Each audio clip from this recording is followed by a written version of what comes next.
काठमाडौँको मरुसतल सबैलाई थाहा छ, यो नेपालको उत्कृष्ट सम्पदा मध्ये एक हो।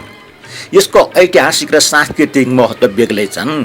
पहिले विश्वका अतिथिहरूलाई यस सतलमा राखी सम्मान गर्ने प्रचलन थियो। आज उक्त मरुसतलसँग सम्बन्धित लोककथा सुनाउन लागेको छु। प्रस्तुत कथामा ख्याक नामको एक पात्र छ। ख्याक भन्नाले काठमाडौँ उपत्यकाका संस्कृतिसँग सम्बन्धित एक अलौकिक जीवको रूपमा लिन्छ।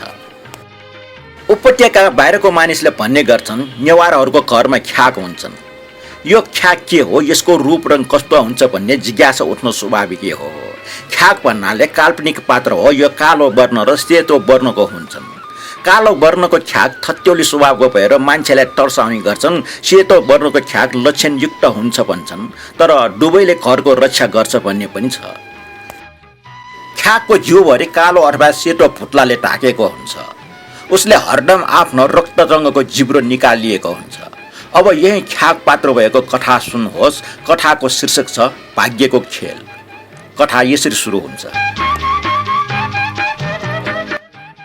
काठमाडौँको मरुसतलमा एक दिन राजभाग जातिको महिला रातो माटो बेची घर फर्किँदा रात परेछ।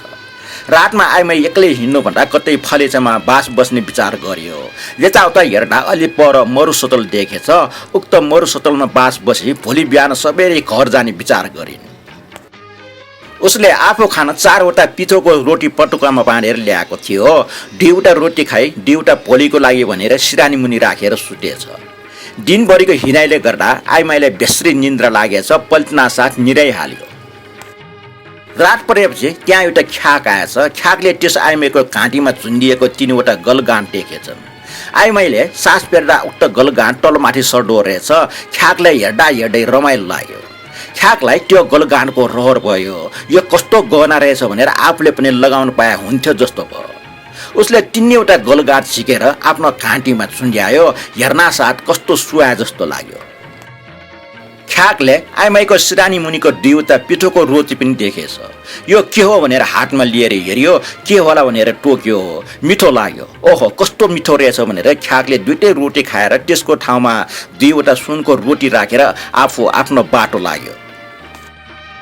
भोलि बिहान आइमाई निन्द्राबाट बिउजना घाँटी हल्को भए जस्तो लाग्यो। यसो घाँटी छामेर हेर्दा गलगाँठ भेटिएन। ऊ त गजब भयो। खुसी भएर सिरानी मुनिको रोटी खान्छु भने हेर्दा रोटी छैन। रोटीको ठाउँमा 2वटा पहेँलो सुनको रोटी देखियो। ऊ खुसी भएर सुनको रोटी बोकी घरतिर लाग्यो। गाउँमा पुगेपछि 4वटा गलगाँठ भएकी उसकी छिमेकीले उसलाई देख्यो। उसको गलगाँठ नदेखे गलगाँठ खोइ के भयो भनेर सोधेछ। उसले पनि खुसी भएर भरको कुरा सुनाएर 2वटा सुनको रोटी पनि देखाइयो। 4वटा गलगाँठ भएकी आइमाईलाई पनि आफ्नो गलगाँठ हटाउनु पाए हुन्थ्यो भने जस्तो लाग्यो। उसले पनि एक भारी रातो माटो बोकेर काठमाडौँ बेच्न हिँडेछ। दिनभरि रातो माटो बेची रात परेपछि त्यही मरुसतलमा गएर आफूले ल्याएको 2वटा रोटी खाएर बाँकी भएको 2वटा रोटी सिरानी मुनि राखेर सुतेछ। रात परेपछि पहिलेकै ख्याक आएछ। उसले 4वटा गलगाँठ भएको आइमाई सुतिरहेको देखेछ। आफूलाई आफ्नो गलगाँठले गाह्रो महसुस भइसकेकोले आफ्नो गलगाँठ त्यही आइमाईको 4वटा गलगाँठमा झुन्ड्याइदिएछ। सिरानी मुनि भएको 2टा रोटी देख्यो। रोटी टोक्दा मिठो लागेन। यस्तो नमिठो रोटी पनि खान्छ र भनेर त्यही छोडेर हिँडेछ। आइमाई बिहान उठ्दा पहिलेभन्दा घाँटी गरौँ भए जस्तो लाग्यो।